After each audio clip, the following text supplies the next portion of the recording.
Degree లేదా BTech students కి ఒక గుడ్ న్యూస్. మన కడపలో ఉన్న లోకేష్ ఇన్ఫోటెక్ వాళ్ళు కంప్యూటర్ కోర్సెస్ కి ఏప్రిల్, మే, జూన్ వరకు సమ్మర్ స్పెషల్ కాంబో ఆఫర్స్ ని పెట్టారు. Tally, SAP, advance Excel, MS Office, Photoshop, C language, Python, digital marketing ఇలా అన్ని కోర్సెస్. వీళ్ళు మన కడపలో one and only Tally official associate partner అండి. కోర్సెస్ అండ్ ట్రైనింగ్ ఏ కాకుండా టాలీ, టీఈపీఎల్ సర్టిఫికేట్స్ ప్రొవైడ్ చేసి డిగ్రీ స్టూడెంట్స్ కి ఇంటర్న్షిప్స్ తో పాటు జాబ్ వచ్చేలా ప్లేస్మెంట్ అసిస్టెన్స్ కూడా చేస్తారు. ఇక్కడ ఇప్పటికే ఆన్లైన్ అండ్ ఆఫ్లైన్ లో మన కడపలో ఉన్న కొన్ని డిగ్రీ కాలేజెస్ లో 18,000 ప్లస్ స్టూడెంట్స్ ట్రైన్ అయ్యి జాబ్స్ కూడా చేస్తున్నారు. 35K ప్లస్ సబ్స్క్రైబర్స్ తో Tally Lokesh channel AP and TS #1 Tally YouTube channel గా రన్ అవుతుంది. అండ్ ఆల్సో వీళ్ళ మెటీరియల్ మీకు అమెజాన్ అండ్ మీషోలో కూడా దొరుకుతాయి. వీళ్ళు టాలీ సేల్స్ తో పాటు సర్వీస్ అండ్ కస్టమైజేషన్ కూడా చేస్తారు. లొకేషన్ వచ్చేసి near Apsara circle above Indian overseas bank, Obul Reddy complex, Kadapa.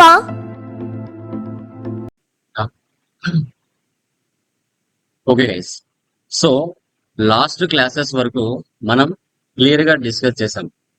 ఏంటి అంటే జనరల్ ప్రాబ్లమ్స్ అన్ని, అంటే వితౌట్ జిఎస్టీ లేకుండా సర్వీస్ ఓరియంటెడ్ ప్రాబ్లమ్స్ చేసుకున్నాం. అదేవిధంగా ఇన్వెంటరీ ఓరియంటెడ్ ప్రాబ్లమ్స్ అని కూడా చేసాం. ఫ్రమ్ టుడే మనము జిఎస్టీ కాన్సెప్ట్ లోకి ఎంటర్ అవుతున్నాం. అసలు ఏంటి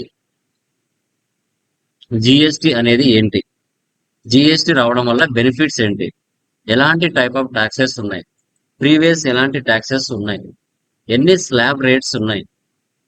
ఓకే, సో తర్వాత వీటి వల్ల మనకి మార్కెట్ లో టైప్ ఆఫ్ డీలర్స్ ఎంతమంది ఉన్నారు, జిఎస్టీ నెంబర్ ఎన్ని డిజిట్స్ ఉన్నాయి, ఇవన్నీ కూడా టుడే క్లాస్ లో మీకు క్లియర్ గా లైక్ థియరీ రూపం ఓవర్ వ్యూ అనేది క్లియర్ గా ఇస్తాం. ఫ్రమ్ టుమారో ప్రాబ్లమ్స్ ఏ విధంగా చేయాలనేది చూపిస్తాను.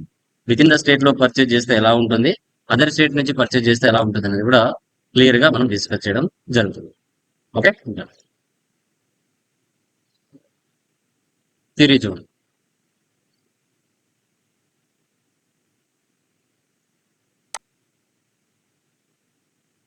ఓకే, జిఎస్టి అంటే గూడ్స్ అండ్ సర్వీసెస్ ట్యాక్స్ అంటారు. Goods and services tax. Yeah, so first implementation చేసిన కంట్రీ ఏంటి? ఫ్రాన్స్. 1954 లో ఫ్రాన్స్ లో ఫస్ట్ మనకి జిఎస్టీ ఇంప్లిమెంటేషన్ చేశారు. ఆ తర్వాత 160 కంట్రీస్ ఈ యొక్క కాన్సెప్ట్ బాగుందనేసి రిమైనింగ్ కంట్రీస్ కూడా ఇంప్లిమెంటేషన్ చేసుకున్నారు. ఈ యొక్క కాన్సెప్ట్ ని మన ఇండియాలకి 2000 ఇయర్ లో మనకి అటల్ బిహారీ వాజ్పేయి గారు ప్రధానమంత్రి ఉన్నప్పుడు జిఎస్టీ కాన్సెప్ట్ ని మన ఇండియాలకి ఇంట్రడ్యూస్ చేశారు. బట్ కొన్ని సిచ్యువేషన్స్ వల్ల దాన్ని అప్పుడు ఇంప్లిమెంటేషన్ చేయలేకపోయారు. బట్ 1 జూలై 2017లో పిఎం నరేంద్ర మోడీ ఎవరైతే ఉన్నారో ఆయన ద్వారా మన ఇండియాలోకి పూర్తిగా జిఎస్టీ అనేది రావడం జరిగింది. యాక్చువల్గా ఇండియాలో టైప్ ఆఫ్ ట్యాక్సెస్ ఎన్ని ఉన్నాయి? డైరెక్ట్ ట్యాక్సెస్ 2 రకాలు ఉన్నాయి. ఒకటి డైరెక్ట్ ట్యాక్స్, మరొకటి ఇండైరెక్ట్ ట్యాక్స్. డైరెక్ట్ ట్యాక్స్ కిందకి ఇన్కమ్ ట్యాక్స్ డిపార్ట్మెంట్ వస్తుంది. ఇండైరెక్ట్ ట్యాక్స్ కిందకి జిఎస్టీ కాన్సెప్ట్ వస్తుంది. So why GST? Multiple taxes, multiple tax rates, multiple points of taxation like manufacturing, trading, rendering services. ఇక్కడ మీరు గమనించినట్లయితే like so multiple points of taxation అంటున్నాం. అంటే previous మనకు VAT లో ఉన్నప్పుడు మీరు చూసుకున్నట్లయితే మ్యానుఫ్యాక్చరింగ్, ట్రేడింగ్, సర్వీసెస్ మీదనే ఈ యాక్టివిటీస్ జరిగేటివి. అప్పుడు ఒకే ఐటమ్ ఒక్కొక్క ప్లేస్ లో ఒక్కొక్క పర్సంటేజ్ ఉన్నాయి. అలా లేకుండా ఇండియాలో ఎక్కడ పర్చేజ్ చేసినా, సేల్ చేసినా మల్టిపుల్ ట్యాక్సెస్, అంటే ఒక పర్టికులర్ ఒక 5 ట్యాక్సెస్ ఓకే అవి పర్టికులర్ గా ఫిక్స్ చేశారు. అవే మల్టిపుల్ ట్యాక్స్ రేట్స్ ఉండాలి, మల్టిపుల్ ట్యాక్సెస్ కూడా ఉన్నాయి. ట్యాక్స్ రేట్స్ వచ్చేసి 5 ఉన్నాయి, మల్టిపుల్ ట్యాక్సెస్ వచ్చేసి 3 ఉన్నాయి. అవి ఏంటి అనేది మనం డిస్కస్ చేస్తాం. So cost of goods and services మీద ఈ జిఎస్టీ అనేది పడుతుంది. ఓన్లీ ఇండియా, బ్రెజిల్, కెనడాలో మాత్రమే డ్యూయల్ జిఎస్టీ సిస్టమ్ అనేది ఉంది. డ్యూయల్ అంటే ఏంటంటే first unified, central government collect చేసి స్టేట్లకు డిస్ట్రిబ్యూట్ చేస్తుంది, అది యూనిఫైడ్. అలా కాకుండా సో సెంట్రల్ గవర్నమెంట్ కలెక్ట్ చేసేది central government, state government collect చేసేది స్టేట్ గవర్నమెంట్, ఎవరిది వాళ్ళు ఈక్వల్ గా కలెక్ట్ చేసుకుంటారు. సో అది వచ్చేసి డ్యూయల్ సిస్టమ్ అంటారు. తర్వాత బెనిఫిట్స్ ఏమొచ్చాయి దీనివల్ల మనకంటే సింపుల్ ట్యాక్స్ స్ట్రక్చర్, అంటే ముందు చాలా మంది ఇల్లీగల్ గా బిజినెస్ చేసేవాళ్ళు, కరెక్ట్ గా ఇన్ టైంలో గవర్నమెంట్ కి ట్యాక్స్ పే చేసేవాళ్ళు కాదు. అలా లేకుండా సింపుల్ ట్యాక్స్ స్ట్రక్చర్ తీసుకొచ్చారు. ఎలిమినేట్స్ క్యాస్కేడింగ్ ఎఫెక్ట్, ట్యాక్స్ మీద ట్యాక్స్ ఏమైనా పడుతూ ఉంటే వాటిని రిమూవ్ చేశారు. సో ఈ యొక్క ట్యాక్స్ అప్లై చేసేదానికి గవర్నమెంట్ మధ్యలో మీడియేటర్ గా సాఫ్ట్వేర్స్ ఉంటాయి. Technology driven system, Suvidha provider ఉంటారు. ఓకే, అలాంటివి కొన్ని మధ్యలో మీడియేటర్ సాఫ్ట్వేర్స్ ఉంటాయి. దీనివల్ల గవర్నమెంట్ కి రెవెన్యూ ఇంక్రీజ్ అవ్వడానికి కూడా ఛాన్సెస్ ఉంటుంది. రెవెన్యూ ఇంక్రీజ్ అవ్వడానికి కూడా ఛాన్సెస్ ఉంటుంది. సో ప్రీవియస్ ట్యాక్స్ స్ట్రక్చర్ మనకి ఎలా ఉండేది?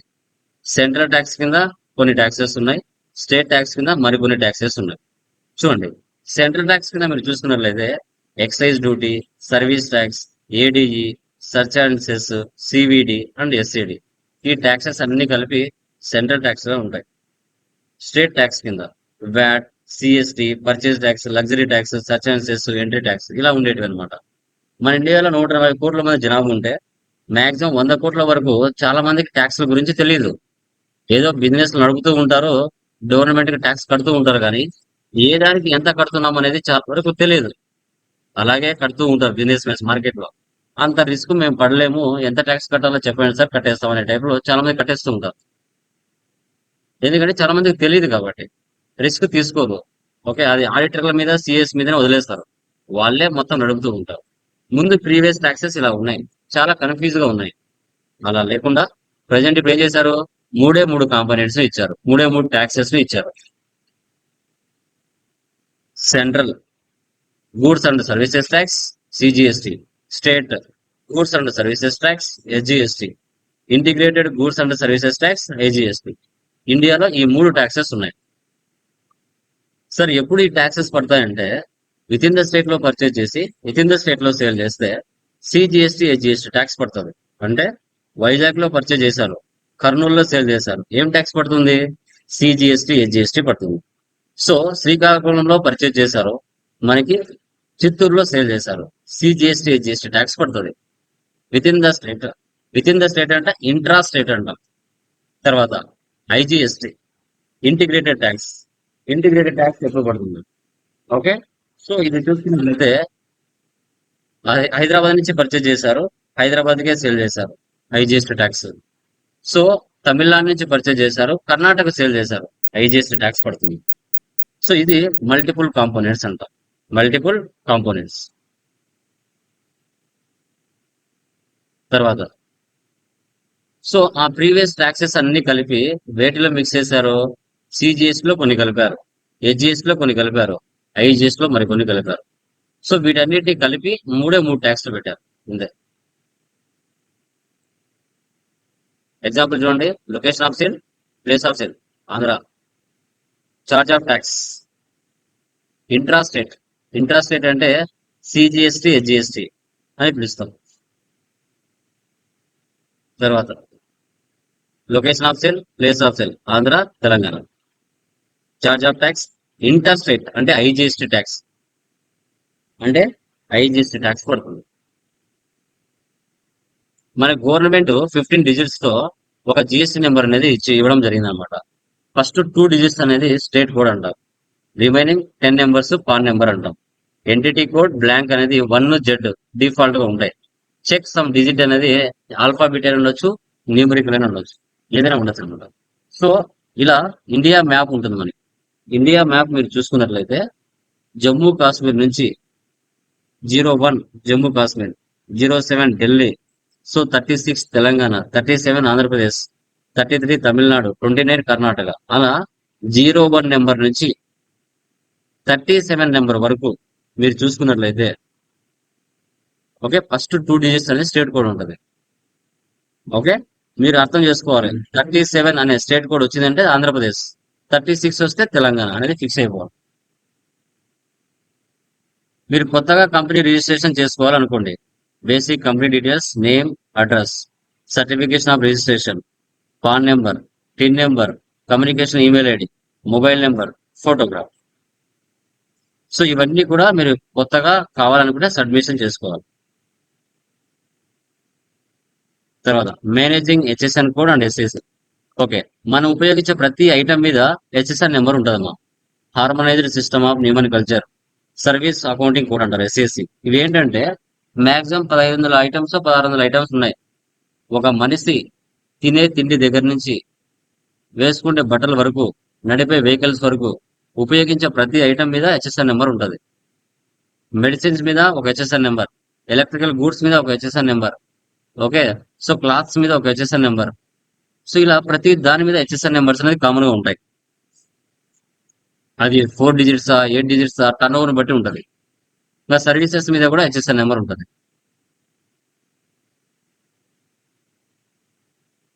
సో మనకి ట్యాక్స్ రేట్స్ ఎగ్జామ్ట్ కింద ఏమున్నాయి, 5% కింద ఏమున్నాయి, 12 కింద ఏమున్నాయి, 18 కింద ఏమున్నాయి, 28 కింద ఏమున్నాయి. ఎవరైతే లగ్జరీ గుడ్స్ వాడతారో వారికి సెస్, అడిషనల్ సెస్ కూడా ట్యాక్స్ పడతాయి. ఇప్పుడు మనం ఉపయోగించే ఐటమ్స్ ఈ 5 స్లాబ్స్ లోనే ఉంటాయి, ఈ 5 ట్యాక్స్ రేట్స్ లోనే ఉంటాయి. ఓకే, ఒకసారి చూసుకోండి.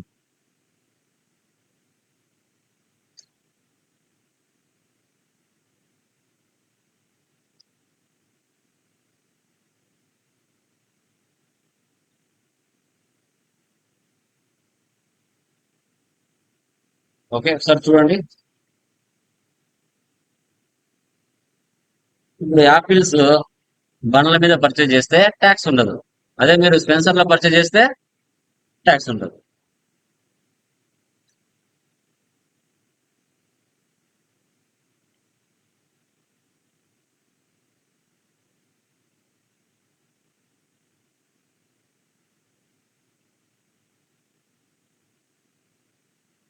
ఓకే,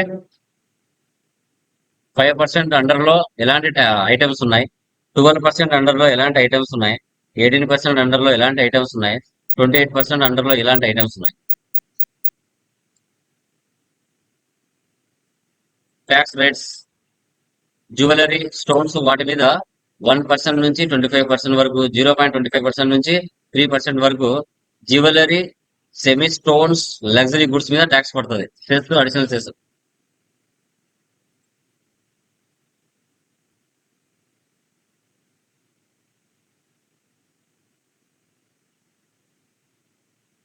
చూడండి. తర్వాత మార్కెట్ లో టైప్ ఆఫ్ డీలర్స్ ఉన్నారు మా. Regulars, composition, unregisters, consumers. Regular dealers అని ఎవరిని అంటారు, కాంపోజిషన్ అని ఎవరిని అంటారు చెప్పండి.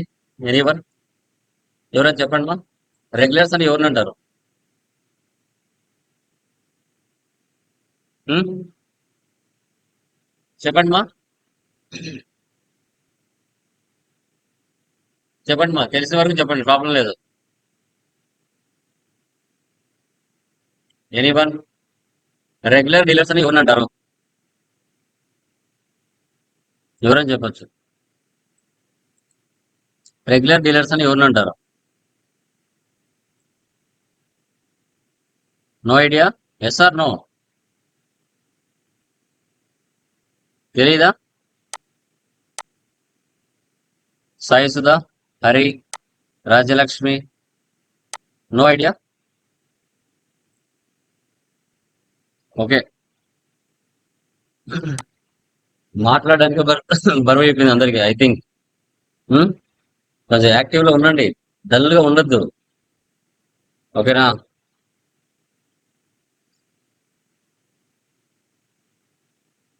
Okay, okay. రెగ్యులర్ డీలర్స్ అని ఎవరంటారంటే వీళ్ళు గవర్నమెంట్ కి మంత్లీ ట్యాక్స్ పే చేస్తారు. వీళ్ళు కస్టమర్స్ నుంచి ట్యాక్స్ కలెక్ట్ చేస్తారు. 500 ఐటమ్స్ ఉంటే 600 కలెక్ట్ చేస్తారు. మంత్లీ గవర్నమెంట్ ట్యాక్స్ కడతారు. GST-1 ఫైలింగ్ చేస్తారు, అంటే సేల్స్. వీళ్ళ టర్న్ ఓవర్ ఎంత ఉంటుంది పర్ యానం? 20 లక్షల నుంచి 40 లక్షల మధ్యలో ఉంటుంది. వీళ్ళను రెగ్యులర్ డీలర్స్ అంటారు. Composition dealers. So composition dealers ని ఎవరంటారు అంటే ఓన్లీ వీళ్ళు గవర్నమెంట్ కి 1% మాత్రమే ట్యాక్స్ పే చేస్తారు. వీళ్ళు రిస్క్ తీసుకోరు, నెల నెల వీళ్ళు ట్యాక్స్ కట్టరు. వీళ్ళని కాంపోజిషన్ డీలర్స్ అంటాం. ఓకే, వీళ్ళు 500 ఐటమ్స్ ఉంటే 500 రేట్ ఉంటే 500 కలెక్ట్ చేస్తారు. అంతకు మించి కస్టమర్ దగ్గర ఎక్కువ కలెక్ట్ చేయరు ట్యాక్స్. సో తర్వాత స్పెషల్ కేటగిరీ స్టేట్స్ చూడండి. మనకి అరుణాచల్ ప్రదేశ్, అస్సాం, మణిపూర్, మేఘాలయ, మిజోరం, నాగాలాండ్, సిక్కిం, త్రిపుర అవి ఏంటంటే ఇండస్ట్రియల్ ఏరియాస్ కాదు, కొండ ప్రాంతాలు. అక్కడ టర్న్ ఓవర్ తక్కువ ఉంటుంది, వాళ్ళకి limit 20 lakhs. Rest of India Tamil Nadu, Andhra Pradesh, Telangana, Karnataka ఇవన్నీ ఏంటంటే 40 lakhs వీళ్ళ టర్న్ ఓవర్ లిమిట్. వీళ్ళ రెగ్యులర్ డీలర్స్ అంటాం. కాంపోజిషన్ అంటే వీళ్ళకి 75 lakhs స్పెషల్ కేటగిరీ స్టేట్స్. అదే 1.5 crore అయితే rest of India. File GST returns. GST 1 అంటే సేల్స్, జిఎస్టీ 3B అంటే పర్చేజ్ సేల్స్, జిఎస్టీ 9 అంటే యాన్యువల్ రిటర్న్. యాన్యువల్ రిటర్న్ అని చెప్తాం. నెల నెల జిఎస్టీ 1 ఫైల్ చేయాలి, జిఎస్టీ 3B కూడా ఫైల్ చేయాలి. ఏ డేట్ లోపల ఫైల్ చేయాలి? ఇప్పుడు ఈ మంత్ జూన్ మంత్ సేల్ చేసిండవు, ఆ జూన్ మంత్ సేల్ చేసిన డేటా అంతా జూలై మంత్ లో 1వ తారీఖు నుంచి 11వ తారీఖు లోపల నువ్వు ఫైల్ చేయాలి. అదే జిఎస్టీ 3B వచ్చేసి నెక్స్ట్ మంత్ 15వ తారీఖు నుంచి 20వ తారీఖు లోపల పే చేయాలి, అప్లోడ్ చేయాలి, ఆన్లైన్ ఆర్ ఆఫ్లైన్. గవర్నమెంట్ కి ట్యాక్స్ పే చేసేటప్పుడు ఇంటర్నెట్ బ్యాంకింగ్ ఆన్లైన్ కావచ్చు, ఆఫ్లైన్ కావచ్చు చేయాలి. ఎంత 50,000 నువ్వు సేల్ చేసావా, దాని మీద 18% ట్యాక్స్ ఎంత కట్టాలి? అది ఏదైనా కానీ 18 కానీ 12 కానీ 28 కానీ ఎలా అనేది ఉంటుంది. జిఎస్టీఆర్ 1 ఇలా ఉంటుంది, జిఎస్టీ 3B ఇలా ఉంటుంది. 1, 3B యాన్యువల్ 3 కలిపి పోర్టల్లో www.gst.gov.in.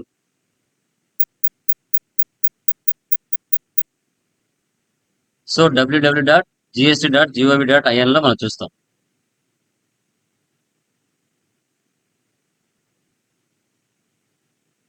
Tax invoice, bill of supply. ఐటెంలో ట్యాక్స్ ఇన్వాయిస్ లో ట్యాక్సెస్ ఉంటాయి, CGST, GST, IGST. Bill of సప్లైలో ఐటమ్స్ కి ట్యాక్స్ ఉండదు. ఇది మా థియరీ. మీకు మెటీరియల్ చూస్తే ఇంకా థియరీ ఉంటుంది, దాంట్లో మీరు చదువుకోవచ్చు. సో టోటల్ గా మనకి ఎన్ని ట్యాక్సెస్ ఉంటాయి? 18 ట్యాక్సెస్ ఉంటాయి. 18 లో సిఏలు, ఆడిటర్లు వాళ్ళు అప్లై చేస్తారు ఆ ట్యాక్సెస్ అన్ని కూడా.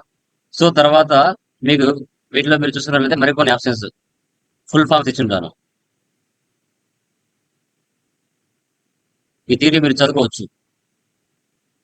గూడ్స్ సువిధా ప్రొవైడర్ మధ్యలో మీడియేటర్ గా పనిచేస్తుంది అనమాట.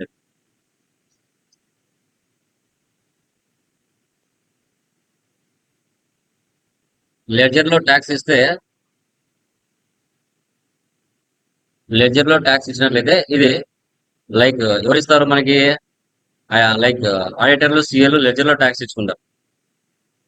అదే బిజినెస్ మ్యాన్స్, స్టూడెంట్స్ అయితే మనకి ఎక్కడ ఇస్తారు? ఐడియాలో ట్యాక్స్ ఇస్తారు. మనకి ట్యాక్స్ ఇన్వాయిస్ ఇలా ఉంటుంది.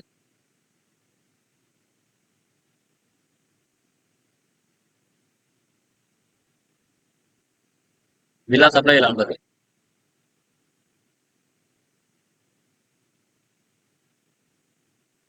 లిస్ట్ ఆఫ్ స్టేట్ కోడ్స్ మనకి 1వ నెంబర్ నుంచి 37 నెంబర్ వరకు. ఆంధ్రప్రదేశ్ కి స్టేట్ కోడ్ 37 ఏపీ అంటాం abbreviation. Arunachal Pradesh so 12 state code AR. Assam 18 AS. Bihar 10 BR. Chhattisgarh, Goa చూడండి. కర్ణాటక 29, కేరళ 32, మహారాష్ట్ర 27, మణిపూర్ 14, పంజాబ్ 03, రాజస్థాన్ 08, సిక్కిం 11, తమిళనాడు 33, త్రిపుర 16, తెలంగాణ 36, పుదుచ్చేరి 34, ఢిల్లీ 07. ఇవి చూసుకోవచ్చు. కొన్ని ఇంపార్టెంట్ సంబంధించిన రిటర్న్ 18 టోటల్ గా 18 ట్యాక్సెస్ ఉంటాయి. దీంట్లో అవసరం ఏంటి మనం డిస్కస్ చేశాం. తర్వాత ఇంపార్టెంట్ జిఎస్టీ అబ్రివేషన్స్. జిఎస్టీ అంటే ఏంటి? CGST, HGST, IGST, UTGST, PAN number, TIN number, GSP, RCM, IRP, IRN, QR, GST portal, e way bill portal, invoice portal, ఇవన్నీ కూడా ఇచ్చారు. ఓకే, ఇది థియరీ. ఫ్రమ్ టుమారో ప్రాబ్లమ్స్ ఎలా చేయాలని టుమారో ఎక్స్ప్లెయిన్ చేస్తాం. With in the state లో purchase చేస్తే ఎలా, అదర్ స్టేట్ నుంచి పర్చేజ్ చేస్తే ఎలా, విత్ ఇన్ ద స్టేట్ లో సేల్ చేస్తే ఎలా, అదర్ స్టేట్ నుంచి సేల్ చేస్తే ఎలా, ఇవన్నీ కూడా ఫ్రమ్ టుమారో క్లాస్ లో డిస్కస్ చేస్తాం. ఎవరికైనా ఏమైనా డౌట్స్ ఉన్నాయా? Anyone please confirm. ఏమైనా డౌట్స్ ఉంటే అడగచ్చు మా. రాజ్యలక్ష్మి, సాయి సుధా, వర, ధీరజ్, హరి, క్లియరా? థియరీ పరంగా అన్ని ప్రీవియస్ ప్రాబ్లమ్స్ అన్ని కంప్లీట్ అయినాయా? చేయాలి మా, టైం తీసుకొని చేయండి, అలాగే ఉండొద్దు. కొంచెం అందరికి వస్తుంటాయి, అందరికి ఉంటాయి.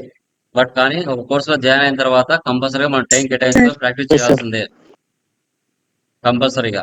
అది గుర్తుపెట్టుకోండి.